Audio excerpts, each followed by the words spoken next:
Bendiciones en el nombre poderoso de nuestro Señor Jesucristo. Mis amados hermanos, les saluda su hermano Menelio. Bendito sea Dios.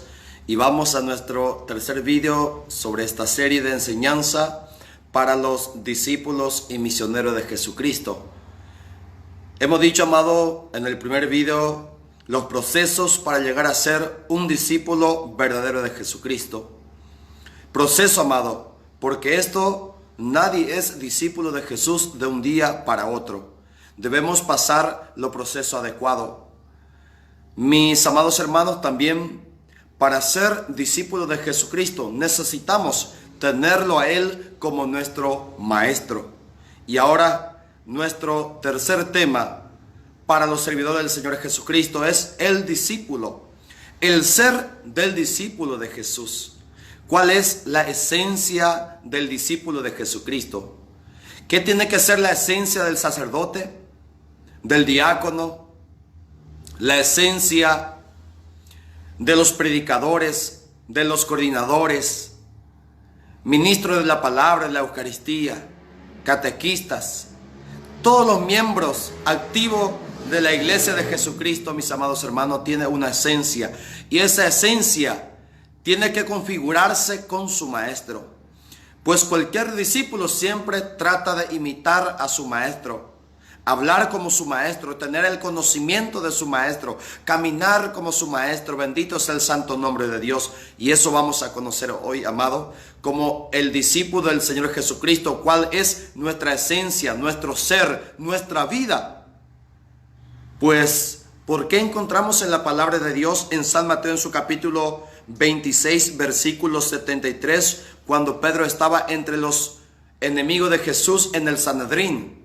Dice la palabra: poco después, los que estaban allí se acercaron a Pedro y le dijeron: seguro que tú también eres uno de ellos, hasta en tu manera de hablar se te nota. Bendito sea el santo nombre de Dios.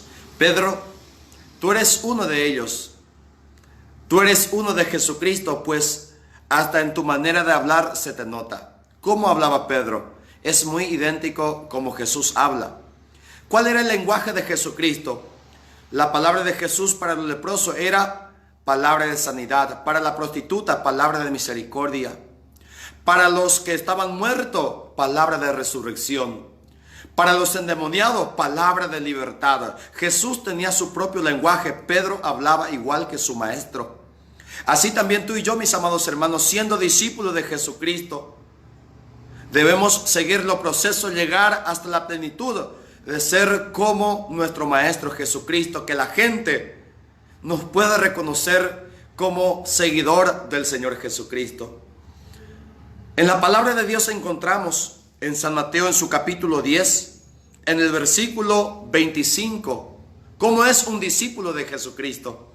Pues en este tiempo mucho quiere tomarse el lujo, siendo discípulo de Jesús, predicador de Jesús, servidor del Señor Jesús, el evitar el sufrimiento. Pedro quiso evitar el sufrimiento. Encontramos en San Mateo en su capítulo 16, versículo 20 en adelante. Él quería evitar la cruz, por supuesto. Como hombre queremos evitar el sufrimiento, queremos evitar que la gente nos calumnie, que la gente hable mal por nosotros. Pero ¿cómo hablaron de Jesús? Dice la palabra: el discípulo debe conformarse con llegar a ser como su maestro, y el criado como su amo. Si al jefe de la casa lo llamaron Beelzebub, ¿qué dirán de su familia? Bendito sea el santo nombre de Dios. ¿Cómo lo llamaron los fariseos a Jesús? Beelzebub. Con el poder de Beelzebub está haciendo sanación, liberación. Entonces, si a Jesús lo llamaron Beelzebub, si a Jesús lo tildaron del endemoniado, de loco, entonces tú, siendo discípulo de Cristo, no eres más que el maestro de Cristo. Tú no le estás siguiendo a Jesús para que la gente te aplauda. Tú no estás siendo comprometido en la viña del Señor para que la gente te dé palmadita, para que la gente te elogie. No. Si eres parecido a tu maestro lo calumniaron, a tu maestro levantaron falso testimonio, a él lo abofetearon. Tú y yo no somos más que nuestro maestro Jesús. Bendito sea el santo nombre de Dios. También, mis amados hermanos, en San Mateo, en su capítulo 11, versículo 1, dice la palabra de Dios: siendo discípulos de Jesucristo, necesitamos sentarnos a los pies del Señor. ¿Por qué? Porque el maestro es quien instruye a sus discípulos. Cuando Jesús terminó de dar instrucciones a sus 12 discípulos, se fue de allí a enseñar y anunciar el mensaje en los pueblos de aquella región. Bendito sea el santo nombre de Dios. Antes de que Jesús y sus discípulos salieran a la misión, a predicar en los barrios, en los retiros, en las sinagogas, ¿qué hizo Jesús primero con los discípulos? Lo instruyó, lo catequizó, lo enseñó. Mira el proceso que pasó Pedro, que pasó Juan, Mateo y los demás compañeros suyos. Bendito Dios, lo que tú y yo tenemos que pasar, mis amados. No podemos evitar, no podemos esquivar este proceso. Si ellos, los grandes, las columnas de la Iglesia Católica, pasaron este proceso, nosotros, ¿quiénes somos para evitarlo? ¿Quiénes somos para no participar en una formación donde el Maestro Jesús nos va a instruir? Jesús instruyó, luego salieron a predicar la palabra. Ahora no hay confusión en sus predicaciones. Ahora no hay, amado, equivocación en sus predicaciones. ¿Por qué? Porque son discípulos que fueron instruidos por el Maestro. Así también hoy necesitamos sentarnos a los pies del Maestro. Esa es la esencia, ese es el ser del discípulo de Cristo.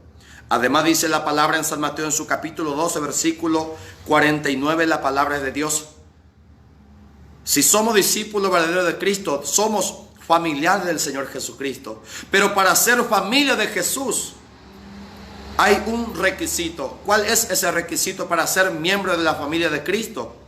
Entonces Jesús, señalando a sus discípulos, dijo: estos son mi madre y mis hermanos. Porque cualquiera que hace la voluntad de mi Padre que está en el cielo, ese es mi hermano, mi hermana y mi madre. Bendito sea Dios. ¿Por qué la Santísima Virgen María fue madre de Jesús? Pues ella dijo una sola palabra: que se haga en mí según tu palabra, que se haga en mí la voluntad del Dios Padre, que se encarne en mí la palabra de Dios. Qué difícil, pero debemos lograrlo. Hacer la voluntad del Padre nos hace familiar de Jesús. Somos hermanos de Jesucristo. Somos primos, sobrinos, madre, tío, tía de Jesucristo, abuelo de Jesucristo, si hacemos la voluntad del Dios Padre. Si realmente somos seguidores de Cristo, no estamos para hacer nuestra voluntad. No estamos para hacer la voluntad del mundo, sino la voluntad del Padre. Eso nos hará familia del Señor Jesucristo, mis amados hermanos. Jesús, cuando te ha llamado, cuando Jesús llamó a sus primeros discípulos, ¿para qué lo llamó? San Mateo capítulo 4, versículo 19 dice la palabra: Jesús les dijo: síganme y yo los haré pescadores de hombres. Bendito sea el santo nombre de Dios. Capaz, amado, antes de seguir a Jesucristo, pescaba para asaltar, para delinquir, pescaba para a quién engañar, a quién extorsionar. Pescábamos en el mundo para hacer nuestra fechoría, nuestro pecado. Cuando comenzamos a seguir a Jesucristo, se cambió esa pesca. El Señor cambió nuestro objetivo. Antes pescábamos por las cosas del mundo. Ahora nuestro objetivo es pescar a los hombres, a los más grandes pecadores, a los más viles pecadores. Ese es el objetivo de un discípulo de Cristo. A esa persona que el mundo lo está rechazando, esa persona que la sociedad lo está rechazando, capaz sus padres lo están rechazando. Ese es un objetivo de Cristo. A esa persona Jesús quiere conquistar. A esa persona Jesús quiere pescar. Pero por medio de ti lo puede hacer. Si tú no pescas a los grandes pecadores, Jesús no puede hacerle ese trabajo. Él te ha delegado su misión de ir a pescar a los hombres en el mundo. Esa es la misión de un discípulo de Jesucristo. Y los grandes peces, mis amados hermanos, están en la profundidad, no están en el templo. Los manguruyúes están, hermanos, fuera de la iglesia del Señor. Está alejado de la orilla.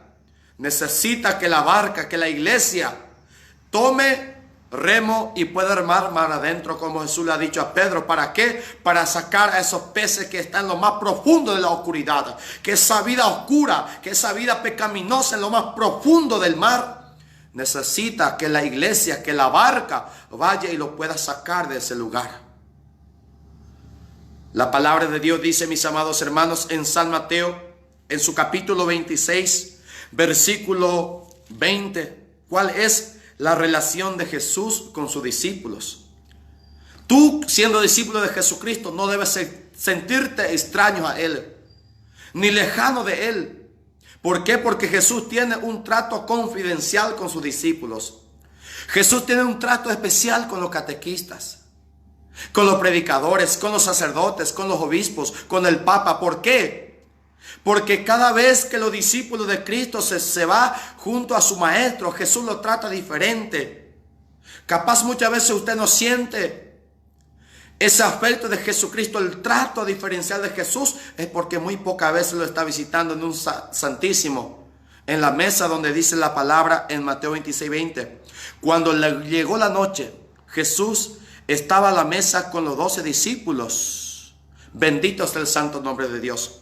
La mesa, que es el símbolo del altar. Jesús se reúne alrededor de la mesa donde está la comida, donde está el alimento espiritual, donde está su cuerpo, la Eucaristía. Jesús lo que busca es que su discípulo se reúna con él alrededor de la mesa del altar. Si te consideras discípulo de Jesucristo, pero está lejos del altar, lejos de la Eucaristía, lejos de adorar a Jesús, entonces aún está lejos de ser discípulo de Jesucristo, mis amados hermanos. El Señor ha dicho en su palabra también cómo son los discípulos, igual que el Maestro.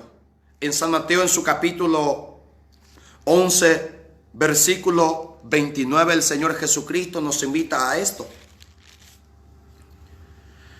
Acepten el yugo que les pongo y aprendan de mí, que soy paciente y de corazón humilde, así encontrarán descanso. Bendito sea el santo nombre de Dios. Jesús nos invita a aprender de Él. ¿Qué tenemos que aprender de Jesús? Soy paciente y de corazón humilde. Ser pasivo. Jesús es un hombre, un Dios muy paciente. Por eso el mundo no está siendo destruido. Por eso este mundo que está como Sodoma y Gomorra, Dios con su infinita paciencia nos sigue aguardando que podamos regresar a Él, que podamos abandonar el pecado y volver a Dios. Dios es paciente, por eso no está destruyendo. Si el mundo está matando a través del aborto, de la guerra, de la injusticia, del asesinato, tanto pecado en el mundo, aprendan de mí que soy paciente, dice Dios. Y no solamente paciente, sino que de corazón humilde. Los soldados le estaban abofeteando a Dios. Los fariseos le estaban escupiendo la cara a Dios. ¿Y cuál fue la reacción de Dios? Dios hecho hombre en Jesucristo. Nada, el silencio. Cómo Dios es paciente, cómo Dios es humilde, soportó ese cupitajo, soportó esa burla, soportó, amado, las abofetadas que le han dicho, que le han dado, mejor dicho. Tú eres discípulo de Jesucristo y no eres más que el Maestro. ¿Por qué tú y yo reaccionamos muchas veces cuando apenas recibimos unas pequeñas críticas? ¿Por qué tú y yo reaccionamos, amado, cuando apenas recibimos unos pequeños golpes? Porque aún nos falta mucho a llegar a ser verdaderos discípulos de Jesucristo. Y para encerrar, mis amados hermanos, esta primera parte del discipulado, en San Mateo, en su capítulo 5, versículo 3, ¿cómo es el discípulo de Cristo? Es pobre de espíritu, y dice la palabra: dichosos los que tienen espíritu de pobre, porque de ellos es el reino de los cielos. Dichosos los que tienen espíritu de pobres. ¿Por qué Jesús nos invita a que tengamos el espíritu de pobre? Jesús no está diciendo sean pobres, no, tengan espíritu de pobre. Porque el espíritu de un pobre es un espíritu que depende. Jesús ve cómo son los pobres.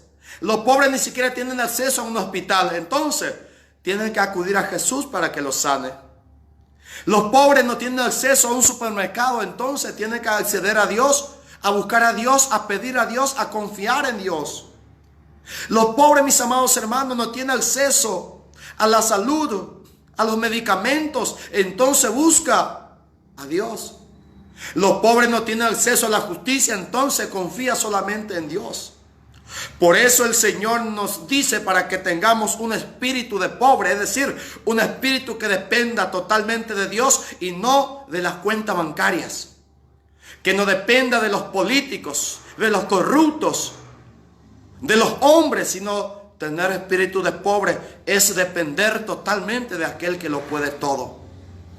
También un discípulo de Jesucristo, Mateo capítulo 5 versículos 4 al 8 dice la palabra, ¿cómo debe ser?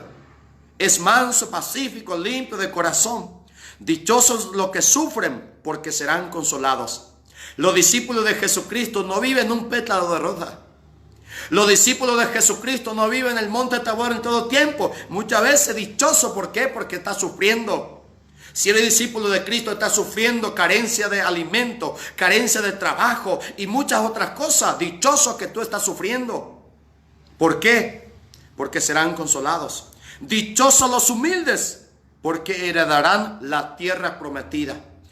Los humildes tendrán una herencia y no será una estancia, no será un edificio, no será una tierra aquí en el mundo, sino que la tierra prometida que es el cielo. Dichosos los que tienen hambre y sed de la justicia, porque serán satisfechos. Dichosos los compasivos, porque Dios tendrá compasión de ellos. Dichosos los de corazón limpio, porque verán a Dios. Bendito sea Dios. Dichosos, felices, los que sufren, los que lloran, los que trabajan por la justicia. Dichosos los que están llorando, porque ellos tendrán su premio. Hay razones, amados, de tus llantos. Hay premio para tu sufrimiento. Hay herencia para tu necesidad de aquí en el mundo. Y para cerrar con este último capítulo y versículo, Mateo 5:11. ¿Cómo son los discípulos de Jesucristo? Dice la palabra, dichosos ustedes cuando la gente los insulte y los maltrate, y cuando por causa mía los ataque con toda clase de mentiras. ¿Por qué te quejas cada vez que tienes pruebas? ¿Por qué te quejas cada vez que muchas veces te pone pequeñas trabas? Es parte de tu crecimiento, es parte del discipulado, es parte de la vida cotidiana de un discípulo de Cristo. Por eso dice el Señor, dichosos ustedes. ¿Por qué eres dichoso? ¿Por qué eres feliz? ¿En qué momento eres dichoso? Cuando la gente los insulte. Cuando nadie te insulta, no hay felicidad. Cuando nadie está levantando nada contra ti, no hay felicidad. La felicidad está cuando la gente te calumnia. Cuando la gente está levantando contra ti, se levanta contra ti. Ahí está la felicidad. ¿Por qué? Porque verás la gloria de Dios. El Señor te mostrará su gloria. Por eso el Señor los llama dichosos ustedes, felices. Que el Señor les bendiga, mis amados hermanos, en el nombre del Padre, del Hijo y del Espíritu Santo. Amén.